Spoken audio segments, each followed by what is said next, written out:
Assalamualaikum warahmatullahi wabarakatuh. Halo teman-teman, perkenalkan kami dari Lokal A1 2019 Bimbingan dan Konseling Universitas Borneo Tarakan. Saya Nurlina, NPM 1940606002. Di sini berperan sebagai konselor. Saya sendiri Sonia Agustina, NPM 1940606005. Di sini saya sebagai konseling. Selamat menyaksikan.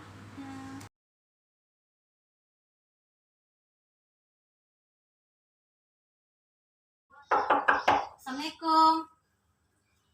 Waalaikumsalam, Mbak Sonia. Ya. Ayo masuk dulu. Kasih Bu. Ayo, Oke Bu. silakan duduk. Baik, terima kasih. Ya. Mbak Sonia, apa kabar? Alhamdulillah, kurang baik Ibu. Kalau Kurang Ibu baik. sendiri? Alhamdulillah, Mbak saya baik. Mbak Sonia, kalau boleh tahu tadi kesini sama siapa? Sendirian Ibu. Tadi mengenai kabar Mbak Sonia yang kurang baik, emang Mbak Sonia ada apa? Mungkin ada yang bisa saya bantu seperti itu. Ada sedikit masalah sih Bu di rumah. Oh, seperti itu. Jadi Mbak Sonia ini mau melakukan proses konseling gitu. Ya Ibu. Tadi Mbak Sonia sini bersedia untuk bercerita tentang saya mengenai masalah Mbak Sonia. Ya bersedia Ibu. Tanpa ada keraguan. Ya. Kalau baik berarti kita sepakati kita akan melakukan proses konseling ya. Jadi saya ingin tanyakan terlebih dahulu, apakah Mbak Sonia pernah melakukan proses konseling? Sudah pernah sih Bu. Baik, sudah pernah berarti sudah ada gambarannya, tapi akan saya coba ulas kembali. Jadi Mbak Sonia, konseling adalah proses pembantuan dari seorang konselor saya kepada seorang konselor. Di sini adalah Mbak Sonia, di mana tujuannya itu untuk mencoba untuk mencari jalan keluar dari masalah Mbak Sonia. Lalu yang kedua, peran saya adalah di sini membimbing Mbak Sonia untuk bagaimana Mbak Sonia tahu apa sih jalan keluarnya. Lalu yang kedua, di sini peran Mbak Sonia adalah mengikuti arahan dari saya. Nah, dan pada proses ini Mbak Sonia jangan takut ya untuk berbicara, karena di sini juga kita ada yang namanya asas. Yang pertama ada asas kerahasiaan, bahwa semua rahasia saya jaga, jadi Mbak Sonia tidak perlu takut. Lalu saya mohon ada juga namanya asas keterbukaan. Jadi Mbak Sonia silahkan bercerita tentang apapun itu, jangan ada yang dipendam dalam hati Mbak Sonia. Baik Ibu. Nah, selanjutnya itu tadi yang saya sampaikan pada konseling. Sekarang kita sepakati waktu. Mungkin dari Mbak Sonia ada waktu yang ingin Mbak Sonia sepakati, berapa menit gitu? Mungkin 20 menit Bu. 20 menit. Mungkin kita ambil 30 menit takutnya nanti ya. Iya. Berarti kita sepakati 30 menit waktu proses konselingnya. Iya Bu. Baik, saya masuk pada tahap intinya Mbak Sonia. Sekarang saya tanyakan mengenai permasalahan Mbak Sonia. Sudah Mbak Sonia tadi tanyakan, Mbak Sonia bisa bercerita apa sih sebenarnya masalah Mbak Sonia? Apa sih sebenarnya keluh kesah Mbak Sonia? Saya bingung mulai dari mana ya. Gak apa-apa, saya aja. Dari mana aja? Jadi gini Bu, saya kan di rumah punya adik. Nah terus ya saya tahu kalau saya tuh kakak gitu kan. Tapi karena ada adik, kadang orang tua tuh kasih sayangnya terbagi Bu. Cuman menurut saya nggak adil Bu. Apapun yang saya mau pasti orang tua tuh kayak ademu dulu gitu kan. Jadi gara-gara itu saya kayak misalnya saya ingin ikut ekstrakurikuler gitu, pasti orang tua kayak gak usah ikut, kamu belajar aja, mending ademu aja gitu. Jadi kayak cita-cita atau kesukaan saya tuh jadi saya pendam Bu. Jadi di sekolah saya jadi anak pendiam, introvert gitu. Nah karena itu saya nggak punya teman nih Bu. Berarti di sini dari cerita Mbak Sonia, berarti Mbak Sonia ini seperti merasa iri ya, saya lihat. Bukan dalam artian bukan iri, tapi merasa saya kok tidak seperti ini, sedangkan adik saya diberi kebebasan seperti itu. Ya betul. Mungkin ada lagi yang mungkin Mbak Sonia bisa sampaikan terlebih dahulu. Nah untungnya saya punya teman Ibu, tapi bukan satu sekolah Bu, tetangga. saya curhat gitu, saya mengutarakan isi hati saya, begini-begini, orang tua saya begini, seperti orang tua saya pilih kasih gitu. Terus teman saya itu ngasih motivasi Bu, kayak lebih baik kamu ngomong deh sama orang tua kamu, tapi cari waktu yang pas gitu. Curahkan isi hatimu, tapi kadang saya kayak takut Ibu, karena pernah saya mengutarakan isi hati saya, orang tua saya malah mukul saya Bu. Cuman teman saya ini selalu memotivasi saya Bu. Baik, berarti di sini ada ketakutan ya dari Mbak Sonia karena mencoba untuk bercerita tentang permasalahan Mbak Sonia, bahwa Mbak Sonia sebenarnya ini seperti adiknya. Di sini saya ingin tanyakan, apakah Mbak Sonia ini merasa seperti ingin menjadi adik? Apakah Mbak Sonia sudah merasa bahwa adik Mbak Sonia juga sebenarnya nih bahagia gitu dengan keadaan sekarang? Apakah Mbak Sonia sadar juga mungkin adik Mbak Sonia juga sebenarnya merasa tertekan sama seperti Mbak Sonia gitu? Ada sih Bu, pernah dia cerita seperti dia kan suka musik Bu, tapi orang tua tuh kayak maksakan untuk les menyanyi gitu Bu.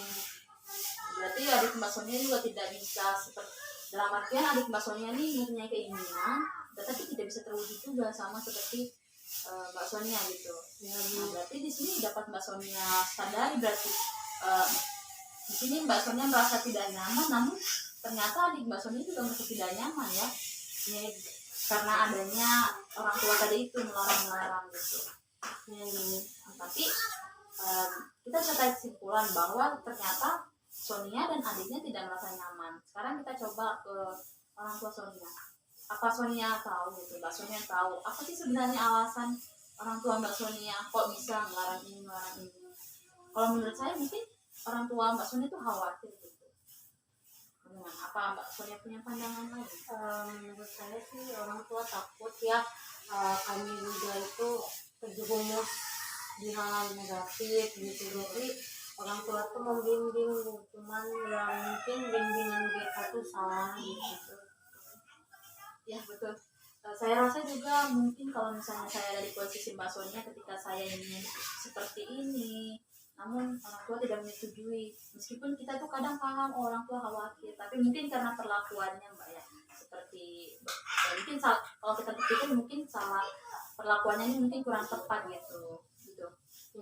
Ya berarti di sini kita coba untuk bagaimana nanti Mbak Sonia bisa berani berbicara kepada orang tua, berani berbicara kepada orang tua kembali. Kalau misalnya kedepannya nanti Mbak Sonia kalau misalnya mau ngomong ke orang tua berani ya? Saya coba dulu deh Bu. Mau dicoba dulu. Kalau gini, Mbak Sonia kalau misalnya orang tuanya tuh biasanya dengar kata siapa aja? Yang perkataan-perkataan yang beliau dengarkan, misalnya paman kah atau siapa? Bapak saya sih Bu. Ya bapaknya Sonia ini biasanya kalau misalnya pamannya beri saran gini didengarkan atau tidak? Kalau misalnya kita bisa melewati perantaran, jadi Mbak Sonia ngomong dulu ke pamannya atau siapa yang bisa dipercaya untuk menyampaikannya kepada Mbak Sonia gitu. Gimana? Jadi kalau saya itu lebih mendengarkan anak-anaknya sih Bu.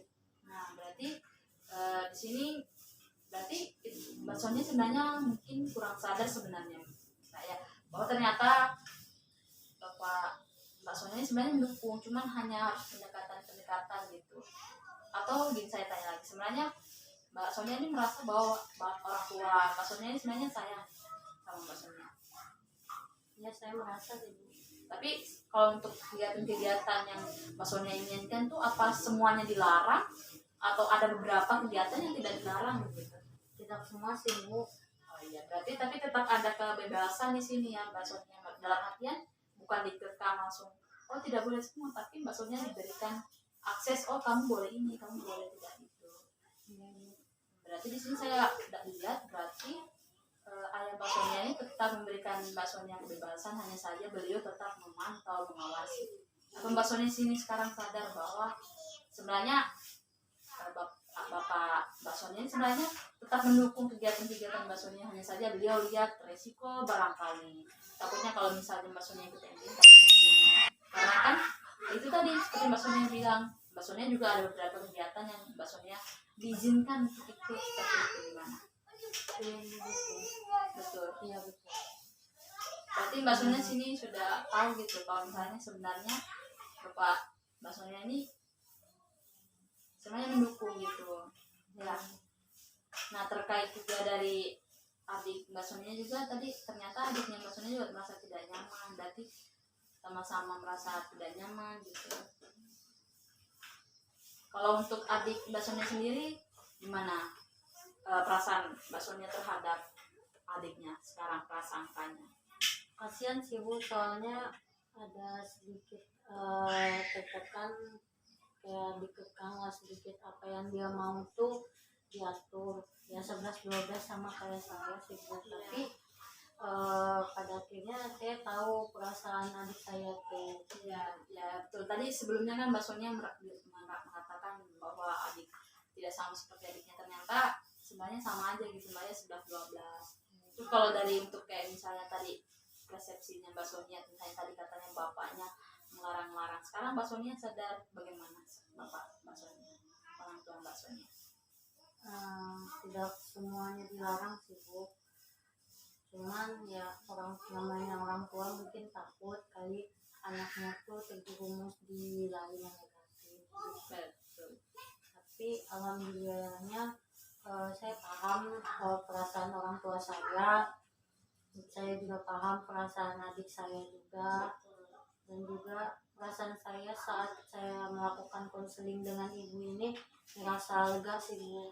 Ya betul. Jadi memang dari posisi Mbak Sonia juga merasa tertekan sekali bagaimana seperti itu. Tapi memang kita perlu sadar Mbak Sonia bahwa ternyata bukan kita aja gitu. Jadi Mbak Sonia jangan khawatir, dan terkait permasalahan Mbak Sonia dengan ayah yang ingin bicara, Mbak Sonia tadi seperti itu bisa mencoba untuk berbicara lagi atau tidak, Mbak Sonia bisa mencari perantara. Apakah Mbak Sonia sudah punya bayangan gitu, Mbak Sonia akan berbicara dengan siapa untuk dijadikan perantara untuk ngomong sama Bapak Mbak Sonia, biar nanti setidaknya Mbak Sonia sudah tidak terlalu dikekang seperti itu ya?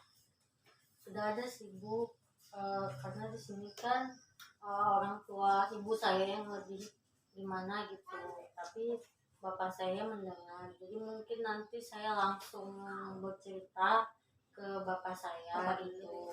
Nah mungkin nanti bapak saya ngomong ke bapak saya sih Bu. Ya bisa, itu boleh ya. Jadi nanti mungkin Mbak Sonia berarti coba dulu ke Bapak Mbak Sonia, biar nanti Bapak Mbak Sonia ceritanya ke Ibu Mbak Sonia. Mungkin nanti Mbak Sonia bisa coba, dan saya doakan juga semoga nanti prosesnya bisa berjalan lancar. Mbak Sonia ngomongnya ke Bapak lancar, Bapak ngomongnya ke Ibu Mbak Sonia juga lancar, sehingga nanti kedepannya Mbak Sonia juga setidaknya tidak terlalu dikekang gitu ya. Iya Ibu.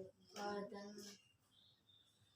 menurut saya sih saat saya mau konseling dengan ibu rasa lega dan juga nyaman gitu.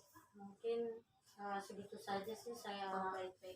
Berarti kita mungkin akan akhiri. Saya tanya terlebih dahulu bagaimana sudah perasaan Mbak Sonia, kan tadi Mbak Sonia sudah sampaikan juga, tapi mungkin bisa Mbak Sonia sampaikan kembali. Perasaannya rasa lega sih Bu, rasa nyaman juga, kayak selain teman saya yang tadi, ternyata ada orang lain yang mau mendengarkan masalah saya gitu Bu. Tapi Mbak Sonia sudah sadar, Mbak Sonia kayak sudah pikirannya kebuka, oh ternyata bukan hanya Mbak Sonia saja ya di sini yang merasa tertekan, tapi ada beberapa, dan Mbak Sonia mungkin sudah bisa juga bagaimana mengupayakan nanti solusinya Mbak ya, sudah dapat jalan keluar yang akan dicoba nanti. Iya Ibu. Ya, baik. Oke Mbak Sonia, mungkin saya akhiri karena juga waktunya sepertinya sudah agak kurang lebih 30 menit. Terima kasih untuk Mbak Sonia sudah terbuka, dan Mbak Sonia tetap jangan cemas, karena di sini masalah Mbak Sonia, semua yang Mbak Sonia katakan hanya akan saya simpan sendiri, tidak akan saya sebar ke orang lain. Juga terima kasih atas kerjasama Mbak Sonia, dan mungkin apabila nanti Mbak Sonia ada permasalahan yang ini seperti ini belum kelar, karena kita tidak melakukan tahap konseling selanjutnya, tidak merencanakan, tapi ketika Mbak Sonia masih merasa sepertinya kurang berhasil atau bagaimana, kita Mbak Sonia bisa menghubungi saya kembali untuk melakukan konseling selanjutnya, seperti itu. Kita temukan sama-sama kembali gitu. Mungkin Mbak Sonia terima kasih juga sama Mbak Sonia sudah mau terbuka. Baik Bu, terima kasih juga waktu yang Ibu berikan untuk konseling hari ini. Saya pamit dulu ya Bu. Assalamualaikum.